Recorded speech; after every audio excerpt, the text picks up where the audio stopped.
말씀을 따라 살아가자. 말씀을 따라 살아가자. 이런 제목으로 말씀의 은혜를 나누고자 합니다. 시편 119편은 여호와의 율법에 관한 내용입니다. 시편 119편은 1절부터 176절까지 있습니다.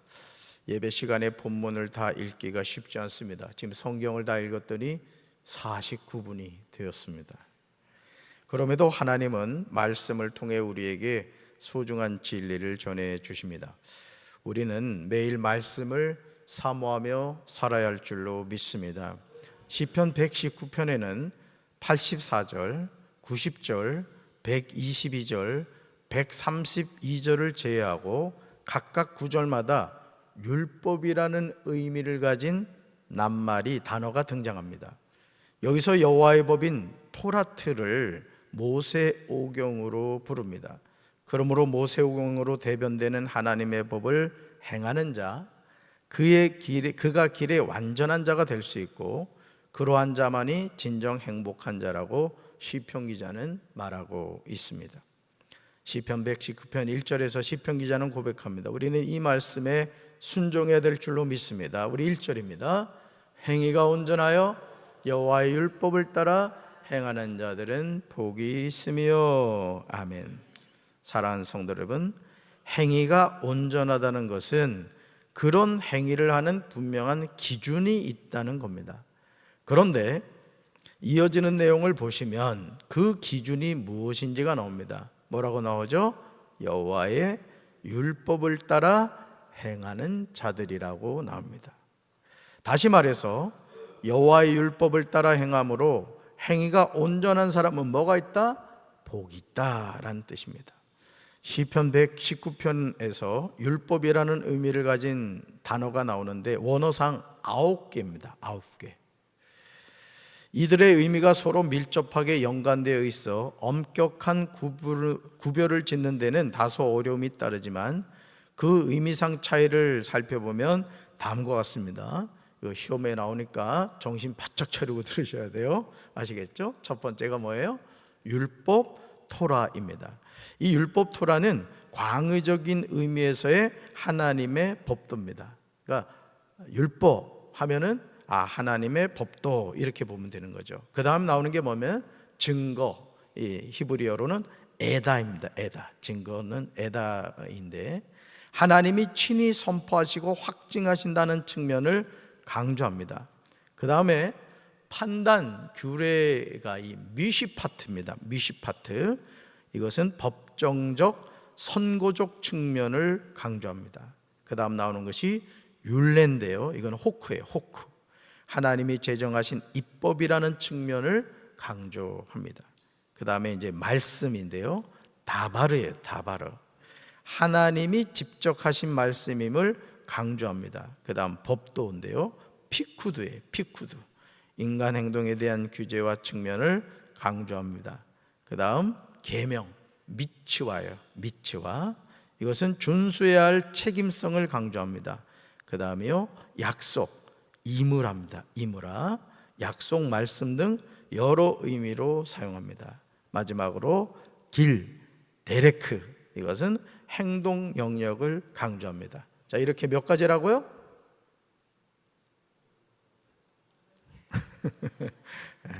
이거 다 낙지하게 생겼어. 이제 오늘 집에는 이제 못 가는 거야 지금.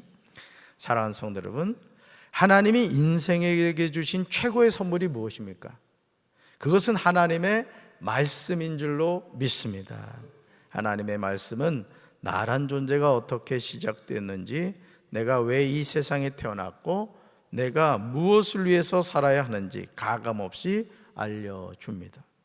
그러므로 우리가 하나님을 가까이 한다는 것은 하나님의 말씀을 가까이 한다는 것입니다. 시편 73편 28절에서 아삽은 나에게 참된 복이 무엇인가를 분명하게 노래하고 있습니다. 우리가 깨달아야 될 말씀이에요. 같이 읽습니다. 나의 복은 하나님을 가까이 하는 것입니다. 주 여호와는 나의 피난처이십니다. 주께서 하신 모든 일을 내가 전파하겠습니다. 아멘. 사랑하는 성도 여러분, 이 시간 꼭 명심하시기 바라요. 나의 복은 하나님을 가까이 하는 것입니다. 할렐루야. 그런데 하나님을 가까이 하는 것은 여호와의 율법을 따라 행하는 삶을 산다는 거예요. 시편 119편 2절에서 말하는 내용도 같습니다. 우리 2절 세 번역으로 읽습니다. 주님의 증거를 지키며 온 마음을 기울여서 주님을 찾는 사람은 복이 있다. 아멘. 여러분 이 말씀을 잘 보세요. 주님의 증거가 뭐라 그랬어요? 말씀이라 했단 말이에요. 율법 말씀이라고 했다고요. 그런데 그 하나님의 증거 말씀을 지키며 온 마음을 기울여 주님을 뭐 하는 사람? 찾는 사람이 뭐가 있다?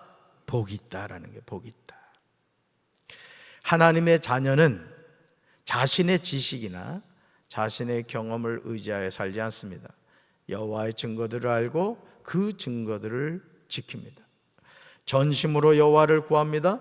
물론 이 구함은 여호와의 증거를 근거로 해서 하는 것입니다.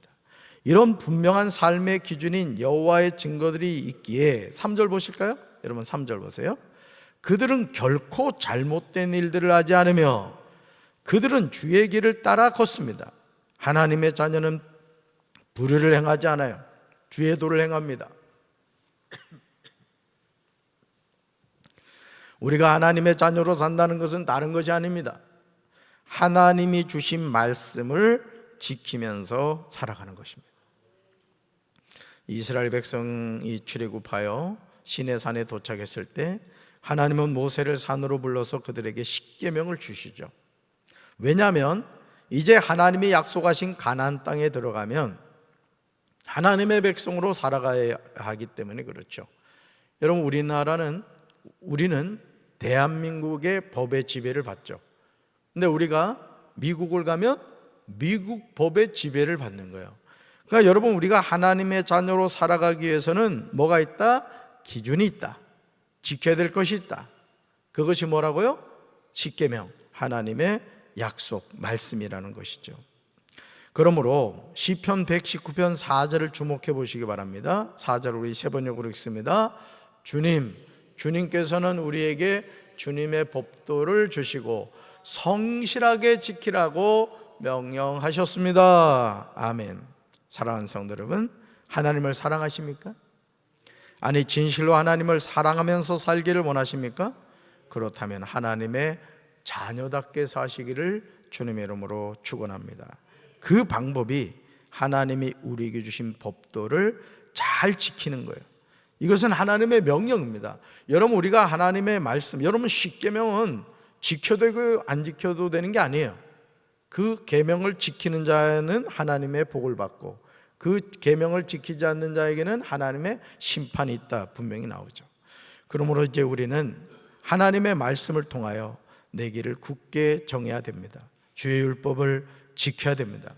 내가 주의 계명을 주의할 때 부끄럽지 않습니다. 나에게 분명한 기준이 있기 때문이에요. 그래서 항상 하나님의 자녀는 말을 할 때나 행동을 할 때나 하나님의 말씀이 기준이 되어서 가야 할 곳, 가지 말아야 될 것, 해야 할 말, 하지 말아야 될 말, 먹어야 될 것, 먹지 말아야 될 것, 모든 것이 명확한 기준이 있는 거예요. 아직도 믿음이 연약해서 그런 기준이 왔다리 갔다리 하는 사람들이 있다면 오늘 이 새벽에 정신을 바짝 차리고 여러분의 기준이 명확해지길 주님의 이름으로 축원합니다. 그래서 우리가 병원을 가도 좋은 의사 선생님을 만나고 싶은 이유가 뭐냐면은 이게 이 돌팔이 의사를 만나면은 뭐 그냥 아파가지고 갔더니 말이죠. 머리가 아파서 갔더니 배를 만지고 있는 거예요. 여러분 그런 경우가 많습니다. 우스운 얘기 같지만요, 오른쪽 다리가 골절되어 갔는데 멀쩡한 왼쪽 다리를 수술하는 경우가 있어요. 이런 정신 나가는 의사들이 있거든요. 그러니까 여러분 오늘 우리 신앙생활하는 성도도 따라합시다. 정신 차리고 합시다. 왔다리 갔다리 하면 안 된다고. 시험 들어가지고 그냥 뭐 이랬다 저랬다 이러면 안 돼. 시험이야 그냥 이제 믿음이 막 시작한 성도가 시험 드는 거지.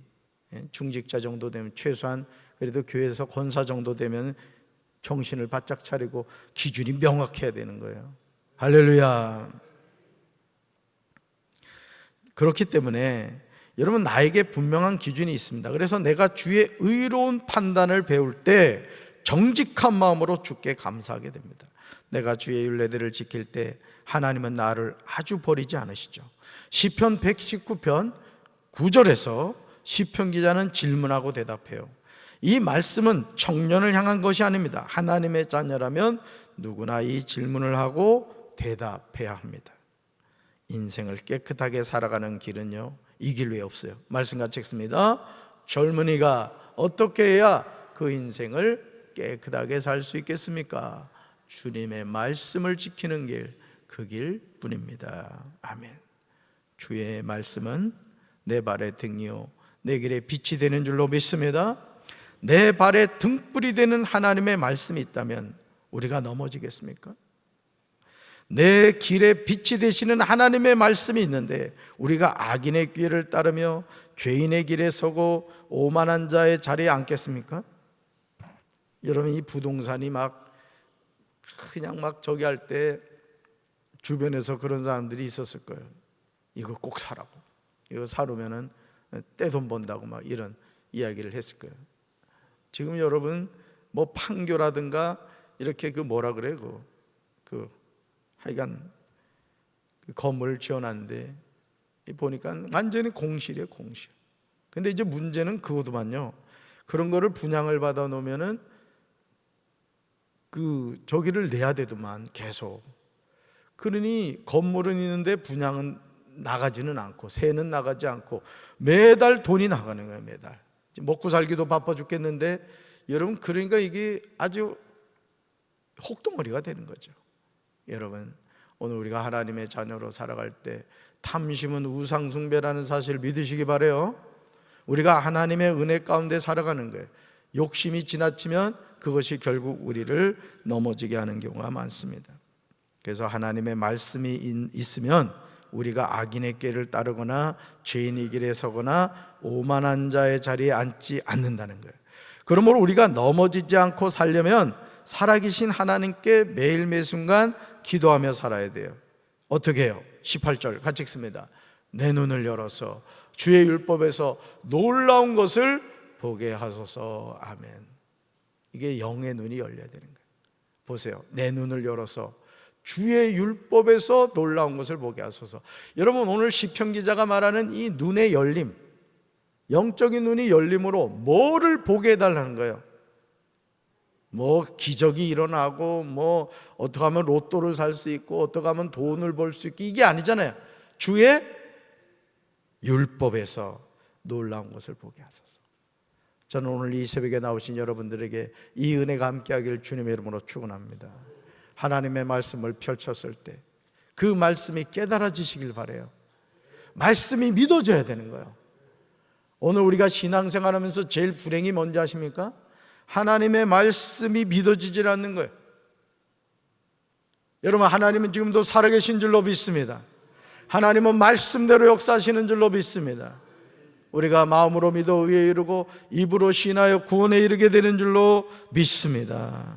우리가 주님의 법도를 사모하며 살 때 주의 의로 나를 살아나게 하십니다. 주의 입의 법이 내게는 천천 금은보다 좋다는 사실을 우리는 깨달아야 돼요. 주의 말씀의 맛이 내게 어찌 그리 단가를 느껴야 돼요. 한번 읽어볼까요? 말씀이 내 영혼을 살립니다. 한 번 더요. 말씀이 내 영혼을 살립니다. 아멘. 오늘도 이 말씀이 저와 여러분의 영혼을 새롭게 하고 우리의 삶의 기준을 명확하게 하고 우리가 천국 가는 그날까지 믿음 안에서 승리하는 우리 사랑하는 성도들 되기를 주님의 이름으로 축원합니다. 가슴에 손 얹겠습니다. 사랑의 주님, 오늘 우리가 시편 119편을 1절부터 176절까지 읽었습니다. 이 긴 말씀을 읽으며 우리의 영혼이 어떻게 되기를 원합니까? 살아나기를 원합니다. 하나님의 말씀은 내 발의 등이요 내 길의 빛이라고 했습니다. 우리가 예수를 믿는다고 하지만 여전히 헷갈리는 인생을 살아가고 흔들리는 갈대처럼 연약한 신앙생활하는 이유가 무엇입니까? 하나님의 말씀을 우리에게 주셨고 그 말씀이 우리 삶의 분명한 기준이 됨에도 불구하고 왔다리 갔다리 하면서 해야 할 말, 하지 말아야 될 말, 해야 할 행동, 하지 말아야 할 행동을 여전히 분별하지 못하며 어린아이처럼 신앙생활하고 있지 않습니까?